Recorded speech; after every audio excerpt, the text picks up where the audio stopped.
আসসালামু আলাইকুম ওয়া রাহমাতুল্লাহি ওয়া বারাকাতুহু নাহমাদুহু ওয়া নুসাল্লি আলা রাসূলিহিল কারীম আম্মা বা'দ। সম্মানীয় সুধী মণ্ডলী, যারা যে যেখান থেকে আমার এই ভিডিওটি দেখতেছেন, আশা করি সকলেই ভালো আছেন আলহামদুলিল্লাহ।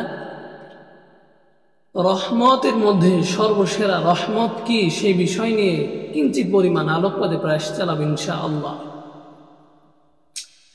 নবী মুসা কালিমুল্লাহ আল্লাহ পাকের সাথে সরাসরি কথা বলতে পারতেন। তাকে আল্লাহ রাব্বুল আলামিন কালিমুল্লাহ নামে আখ্যায়িত করেছেন, যে মুসার কথা কি আল্লাহ পাকের কথা, কালাম। সেই মুসা তুর পাহাড়ে যেতেন এবং আল্লাহ পাকের সাথে ডিরেক্টলি কথা বলতেন।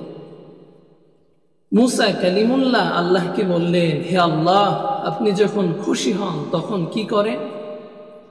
আল্লাহ রাব্বুল আলামিন মুসা কালিমুল্লাহর প্রশ্নের জবাবে বললেন, শোনো মুসা, আমি যখন খুশি হই তখন আমি দুনিয়ার মধ্যে বৃষ্টি বর্ষণ করি, রহমতের বৃষ্টি, যে বৃষ্টি থেকে নাফিয়া উপকার লাভ করে।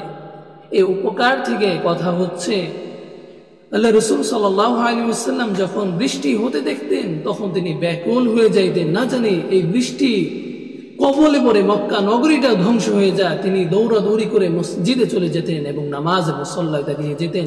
আজকের সমাজের মানুষ বৃষ্টি হলে আর উল্লাসে মেতে ওঠে, ব্যহাপনা আরো বেড়ে যায়, গান বাজনার শব্দ আরো উঠে যায়, আরো বেড়ে যায় গান বাজনার শব্দ। অথচ এই বজ্রধ্বনি থেকে, এই বজ্রপাত থেকে আল্লাহ রাব্বুল আলামিন মানুষকে ধ্বংস করে দিতে পারে।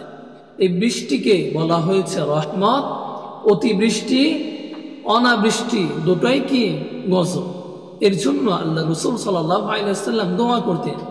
আম্মা জানা আয়েশা রাদিয়াল্লাহু তাআলা আনহা হতে বর্ণিত আছে যে আল্লাহ রাসূল সাল্লাল্লাহু আলাইহি ওয়াসাল্লাম যখনই বৃষ্টি হতে দেখতেন তখনই দোয়া করতেন। দোয়া করা সুন্নাহ। তখনই আল্লাহ রাব্বুল আলামিন বান্দার মনের বাসনাগুলোকে কবুল আর মঞ্জুর করে থাকেন। বৃষ্টির সময় দোয়া করা সুন্নাহ। আমরা সকলে বৃষ্টির সময় আল্লাহ পাকের কাছে দোয়া করব, মঙ্গল কামনা করে আল্লাহ পাকের উপকারী বৃষ্টি কামনা করব। আল্লাহুম্মা সাইয়্যিবান নাফিয়া, হে আল্লাহ, আপনি যে মুষলধারে বৃষ্টি বর্ষণ করছেন তা যেন আমাদের জন্য উপকার হয়। এই বৃষ্টি যেন উপকার বয়ে আনে, এই বৃষ্টি যেন উপকার হয়, অনুপকার নয়, উপকারী বৃষ্টি দান করো। এই দোয়া আমরা সকলেই করব। এতে করে আল্লাহ রাব্বুল আলামিনের কাছে আমরা অধিক নেকির অধিকারী হয়ে যাব। সুবহানাল্লাহ। আল্লাহ পাকের কাছে কোনো নেকির অভাব ত্রুটি নাই। এক নাম্বার, মুসা কালিমুল্লাহ বলেছিলেন যে আপনি খুশি হলে কি করেন? তখন আল্লাহ রাব্বুল আলামিন জমিনের মধ্যে বৃষ্টি বর্ষণ করান। দুই নাম্বার মুসা কালিমুল্লাহ আল্লাহ পাককে বললেন, হে আল্লাহ, আপনি খুশি হলে, আপনি যখন এর চাইতে বেশি খুশি হন তখন আপনি কি করেন?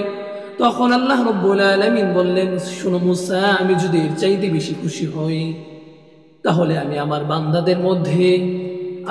বান্দাদের ঘরে মেহমান পাঠাই। সুবহানাল্লাহ। মেহমান আপ্যায়ন করবে। মেহমান আসলে বেজার হবেন না। মেহমান তার নিজের রিজিক নিয়ে আসবে আপনার কাছে। আপনার রিজিকের ঘাটতি হবে না। রিজিকের মালিক তো আল্লাহ, রিজিকের কোনো ঘাটতি হবে না। মেহমান আসলে, আমরা আজকের আধুনিক সমাজ কত আধুনিক হয়ে গিয়েছে, মেহমানদারি করতে চায় না। মেহমান আসলে বেজার হয়ে যায়। অথচ মেহমান তো আল্লাহ পাকের মেহমান। আল্লাহ পাক যখন খুশি হন তখন তো বান্দার ঘরে মেহমান পাঠান, কত বড় কথা। সুবহানাল্লাহ। সেই খুশি থেকে আমরা বেজার কিভাবে হই? আমরা আল্লাহ পাকের খুশিতে সন্তুষ্ট চিত্তে আলহামদুলিল্লাহ বলে মেহমানদারি করবো। সুবহানাল্লাহ। এতে করে আপনার রিজিকের মধ্যে বারাকা হয়ে যাবে। সুবহানাল্লাহ। তিন নাম্বার, মুসা কালিমুল্লাহ বললেন, হে আল্লাহ, আপনি এর চাইতে বেশি খুশি হলে কি করেন? সুবহানাল্লাহ। যেটা সমাজের মধ্যে আপনি খেয়াল করে, লক্ষ্য করে নিজেই বুঝবেন, নিজেই এর ইনসার করতে পারবেন যে আসলে কোনটা সঠিক, কোনটা ব্যাঠিক। আল্লাহ রাব্বুল আলামিন বললেন, আমি সব চাইতে যখন বেশি খুশি হই তখন আমার বান্দাদের ঘরে আমি কন্যা সন্তান দেই। সুবহানাল্লাহ। আল্লাহ পাকের খুশি চিত্তেই আল্লাহ পাক যখন খুশি হয় তখনই আল্লাহ পাক তার বান্দা হিসেবে কন্যা সন্তান ওই ঘরে প্রেরণ করেন। কিন্তু আমরা সেই খুশিটা বেজার হয়ে যায়, নারাজ হয়ে যায়। এতে করে কি কত বড় নাফরমানি করছি আমরা। ওর রিজিক তো 50 বছর আগে লিখিয়ে এরপর দুনিয়ার মধ্যে আসছে। আপনার কেন, কিসের এত চিন্তা?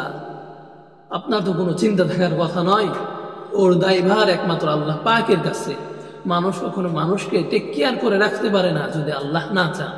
তাহলে এই তিনটা খুশি চিত্তে আমরা জানতে পারলাম যে তিনটা খুশির মধ্যেই বান্দাকে খুশি হতে হবে, আলহামদুলিল্লাহ পাঠ করতে হবে, আলহামদুলিল্লাহ আলা কুল্লি হাল। আল্লাহ রাসূল বলেন, যেখানেই থাকো না কেন সর্বস্থায়ী মহামান্বিত রব্বুল আলামিনের শুকরিয়া তুমি জ্ঞাপন করো। এতে করে তোমার অভাব চলে যাবে, এতে করে তোমার দুঃখ চলে যাবে, এতে করে তোমার অনটন চলে যাবে, তোমার মনের আকাঙ্ক্ষাগুলো আল্লাহ রব্বুল আলামিন পুরা করে দেবেন।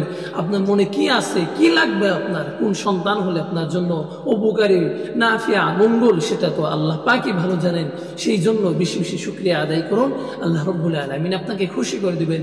তাহলে এই থেকে আমরা শিক্ষা নেই, আমরা আমাদের ভুল ভ্রান্তিগুলোকে দূর করি। আল্লাহ রাব্বুল আলামিন আমাদেরকে সেই তৌফিক দান করুন। আমিন। ওয়া মা তাওফিক ইল্লা বিল্লাহ ওয়া আখিরু দাওয়ানা আলহামদুলিল্লাহি রাব্বিল আলামিন।